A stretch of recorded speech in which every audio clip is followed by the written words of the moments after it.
Trishula, Gaybold, Gungnir! Don't let that dragon escape! After it! If you command, but at great risk. How so? That was the Shining Dragon, our nemesis. He who fought us in the fires of Ragnarok. If we are to face him again, we must prepare for the worst. The Shining Dragon. Its power is legend.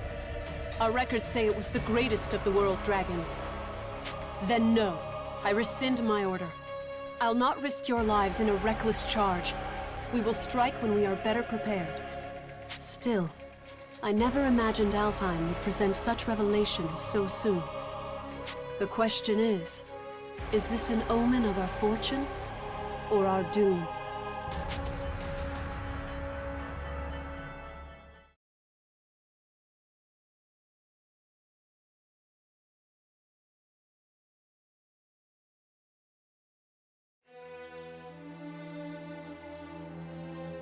Long ago, the people spoke of a sacred island, a sea-bound holy land where Deus dwelled, Alfheim.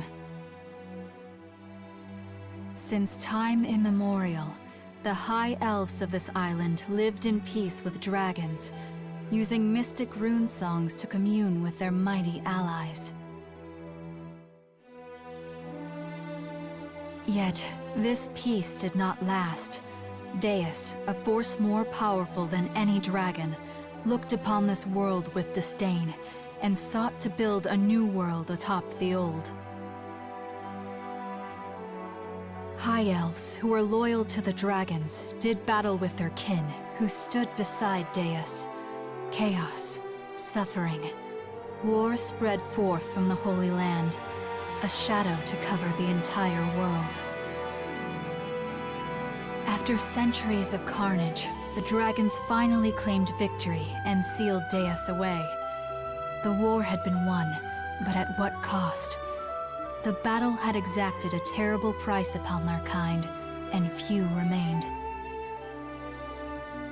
Ages of war had left Alfheim a barren wasteland, and those elves who fought for the dragons left their home to seek peace in a new life on the mainland. In the 1,000 years since that war's end, it came to be known as Ragnarok. Over the long years that followed, life slowly returned to Alfheim. The land darkened by war grew bright again, and humans soon came to settle in its newly fertile fields. These immigrants founded the Kingdom of Astoria, and its dominion grew to span all of Alfheim. However, 10 years ago the trumpets of war sounded across the sea once again, and Alfheim was invaded by the largest nation of the mainland, the Lombardian Empire. This peaceful island was once again plunged into the fires of war. The Knights of Astoria fought bravely, but the Empire's strength was overwhelming. The defenders lost more and more ground by the day, until over half the land was under Lombardian control. Yet, Astoria managed to push them to a stalemate, thanks to the military support of the Elven Kingdom of Welland, denizens of the mainland, and neighbor to the Empire. Astoria held a key to victory. Their famed Dragoneers, warriors who wield harmonics, instruments gifted to mortals long ago by a dragon of old. That dragon, he who forged the harmonics from his own body and granted those blessings unto mortals, was the almighty Shining Dragon, the same creature who now inhabits the body of a boy named Yuma. It is here and now, as the Shining Dragon soars through Astorian skies, that our story begins.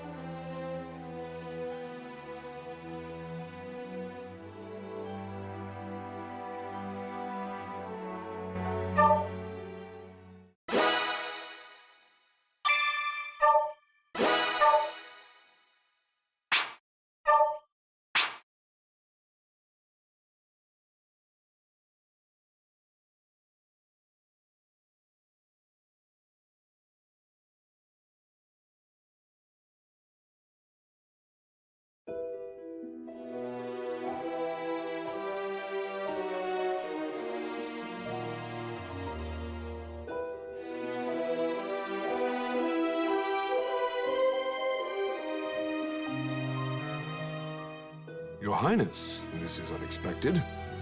Had I been made aware of your arrival, I would have mustered the troops for inspection. I'm not here to inspect your men. I see. Then to what do we owe the honor? How long have military operations in Alfheim gone on now, Georg? 8? No, 9 years? 9 years to see the Emperor's, my father's, will done. And somehow, victory yet eludes us. The Emperor wishes to convey his impatience. He desires results. To that end, I come bearing the burden of command. By the Emperor's will, the invasion of Alfheim continues under my supreme authority. Your Beowulf now obeys me. I'll hear objections. I have none, Your Highness. We of Beowulf, the Knight Sanguine, have thus far failed in delivering our Emperor his conquest. If His Majesty has seen fit to grant us a second chance, though undeserving, we humbly accept. Enough then. Let's not speak of apologies and humility. Instead, let us speak of plans. As I transition into my new role as commander, I admit confusion on a matter I'd like explained. This boy, the alleged bearer of the Shining Dragon. I've reviewed all your compiled intelligence, and yet, not one report in the lot mentioned the dragon at all. Not even in passing. Explain this to me. We judge that information unfit to be reported on, Your Highness. Not worth reporting? Surely I misheard. The mightiest of his kin, a legend amongst even other dragons. You mean to tell me the discovery of the Shining Dragon himself doesn't even deserve a footnote? Perhaps it's best I let the man I assigned to it explain. Joachim? Yes, a perfectly understandable query. We heard rumors the child possessed the Shining Dragon, so we acquired him, yes.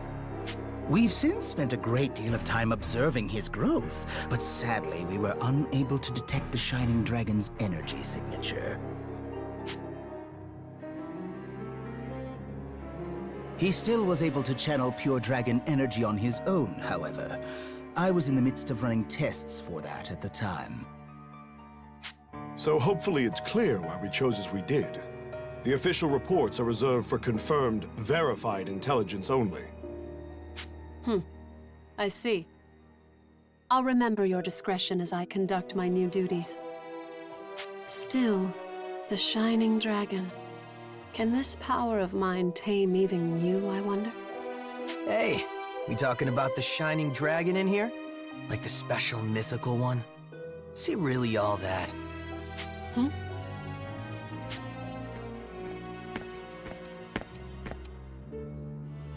Zest, you're late. Care to explain yourself? And show some respect. I'll not tolerate your lip in the presence of Her Highness. Already crawling up my back, Georg? I'm not gonna be rude. Promise. Hey, Princess. You brought your Draco Machina with you, right? So between them and the Shining Dragon, who do you think is stronger, huh? Between the Shining Dragon and my 3 spears? I cannot say. He fled before any true test of strength could be had. But the spears have already communed with me on this matter. They prescribe caution in dealing with him. Nothing more. I see. So he might actually be fun to play around with, is what you're saying. Like if your big fancy Machina aren't up to snuff. Zest, I told you to mind your tongue. What? Just calling it like I see it. Zest! Fine, I'll just go. Later. Georg, who was that man? Oh, Zest. Yes, my strongest lieutenant. Strongest of all the Knights Sanguine, in fact. I see. Less fortunately, he has a certain temperament. As his captain, I regret to report his mood swings are difficult to work around. I thought I felt a measure of power in him. If he's as unruly as you say, that is misfortunate. Well, no matter. I have concluded my business here for the day. We'll continue planning on the morrow. Thy will be done, Highness. Before you go, though, Beatrice? Standing by, sir. I couldn't help but notice you didn't bring your retainers, Highness. Please, I would have you employ Beatrice instead. You'll find her capable. My name is Beatrice. It will, of course, be my pleasure to serve your highness. A bender of shadow? How fascinating. Very well, Beatrice. You may accompany me for the duration. Thy will be done. With me, then. Let's be off.